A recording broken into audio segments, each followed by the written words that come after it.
Good morning, કેમ છો? મજામાં ને? આપણે પ્રકરણ નંબર 13 કેટલા એનો આપણે એક વિડીયો જોયો હતો ને આયરો પ્રશ્ન નંબર 4 સુધી. હવે પ્રશ્ન નંબર 5 કેટલા દશક અને કેટલા એકમ તે લખો.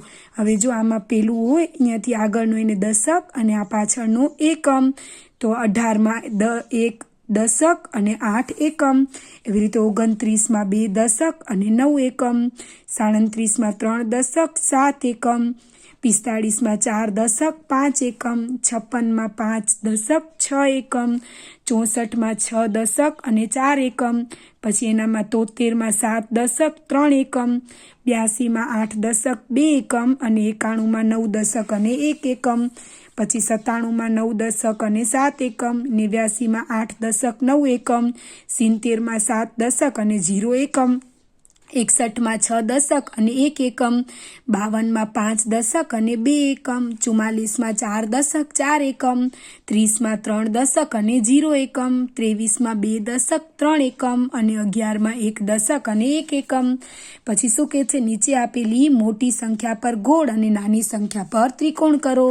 તો 9 અને 15, તો 15 મોટા 9 નાના, 40 અને 30, તો 40 નાના અને 40 મોટા 30 નાના, 84 ને 74, તો 84 મોટા 74 નાના, 13 અને 17, તો 13 મોટા 17 નાના, 57 અને 47, તો 57 મોટા અને 47 નાના, 73 અને 37, તો 37 નાના 73 મોટા, 28 અને 22, 28 મોટા 22 નાના, 52 અને 61, તો 61 મોટા 52 નાનું, 55 અને 58, 85 અને 58, તો 85 મોટા 58 નાના, 36 અને 21, તો 36 મોટા 21 નાના, 79 અને 77, તો 79 મોટા 77 નાના, 96 મોટા અને 69 નાના. હવે આમાંથી પણ સૌથી મોટી સંખ્યા પર ગોળ અને નાનીમાં ત્રિકોણ. તો 42 મોટી 24 નાની, 98 મોટી 79 નાની, 77 મોટા 7 નાના, 100 મોટા અને 1 સૌથી નાનું, 51 મોટા 11 નાનું, 62 મોટા અને 20 નાના, 99 મોટા અને 9 નાના, 92 મોટું અને 28 નાના, 100 મોટા અને 70 નાના, 50 મોટા અને 40 નાની, પછી 95 મોટા અને 59 નાના અને 81 મોટા અને 64 નાના. પછી હવે એમ કહે છે નીચેનાની કિંમત કેટલી થાય તે લખો. હવે એક કેળાની કિંમત 2 રૂપિયા, તો 2 રૂપિયા 2 રૂપિયા 2 રૂપિયા એટલે 2 ને 2 4 અને 2 6. પછી એક રબરની 1 રૂપિયા, તો 1 રૂપિયા 2 રૂપિયા 3 4 5 6 7 અને 8, તો 8 રૂપિયા. પછી એક બોલપેનની 5 રૂપિયા, 5 રૂપિયા 5 ને 5 10, 10 ને 5 15 અને 15 ને 5 20 રૂપિયા.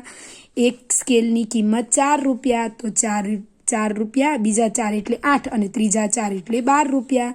એક પેન્સિલની કિંમત 3 રૂપિયા, તો 3 રૂપિયા, 3 ને 3 6, 6 ને 3 9, 9 ને 3 12 અને 3 15 એટલે 15 રૂપિયા. એક દડાની 5 6 7 ને 1 8, તો 8 રૂપિયા વત્તા 8 રૂપિયા એટલે 16 રૂપિયા. હવે તમને એમ કહે છે નીચે દર્શાવ્યા પ્રમાણે રંગ પૂરો. હવે આમાં તમને જેટલા 10 દેખાય બધામાં લાલ રંગ, જેટલા 20 દેખાય એમાં લીલો રંગ, 30 દેખાય એમાં પીળો રંગ, 40 દેખાય એમાં કથ્થાઈ એટલે ભૂરો, 50 દેખાય એમાં નારંગી અને 60 દેખાય એમાં વાદળી રંગ પૂરી નાખવાનો છે. પછી હવે એમ કે છે નીચે જે અહીંયા વાર્તા છે એને ક્રમ પ્રમાણે ગોઠવો. તો જો આ બિલાડી, 2 બિલાડીને વાંદરાવાળી વાર્તા છે ને, રોટલો ખાઈ ગયો તો જો પેલા 2 બિલાડી હતી અને એને રોટલો મળ્યો. પછી બીજું કે 2 બિલાડી રોટલા માટે ઝઘડતી હતી અને વાંદરો ઉપરથી જોતો હતો.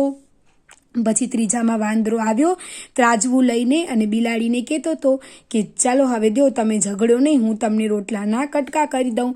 પછી વાંદરાએ 2 ટુકડા અલગ અલગ કરી અને પછી અહીંયા કને ત્રાજવા ઉપર મૂક્યા. પછી એક સાઈડ નાનો થતો હતો એટલે એક સાઈડ મોટો ને એક સાઈડ નાનો કર્યો હતો, એટલે જે સાઈડ મોટો હતો એ સાઈડ ત્રાજવું નમતું જતું હતું. એવી રીતે વાંદરો એક એક રોટલો એક એક સાઈડનો ખાતો જતો હતો અને છેલ્લે બધા જ રોટલો વાંદરો આખો રોટલો ખાઈ ગયો અને 2 બિલાડીને એમને એમ જવું પડ્યું. ચલો હવે તમને એમ કે છે ચિત્ર પરથી વાર્તા બનાવો અને તમારા મિત્રને કહો. હવે આનામાં શું કરે છે તો એક છોકરો છે એ આવી રીતે વાંસના લાકડામાંથી ટોપલીઓ અને એવું બનાવે છે. પછી આ બીજી વાર્તા કઈ છે, કાજલા સસલાવાળી છે કે એક સસલો છે એને કાચબાની રેસ લાગી હતી અને પછી સસલો આગળ હતું તો સસલાને એમ થયું કે હજી તો વાર છે કાચબાને પહોંચવાની એટલે એ સૂઈ જાય છે અને કાચબો ધીમે ધીમે પહોંચી જાય છે. અને આ પછી 2 બકરીવાળીઓ વાર્તા છે. આ બધી 5 બકરી હતી ને એમાંથી પછી 2 ઘાસ ચરીને હાલી ગઈ અને બાકી 3 વધી.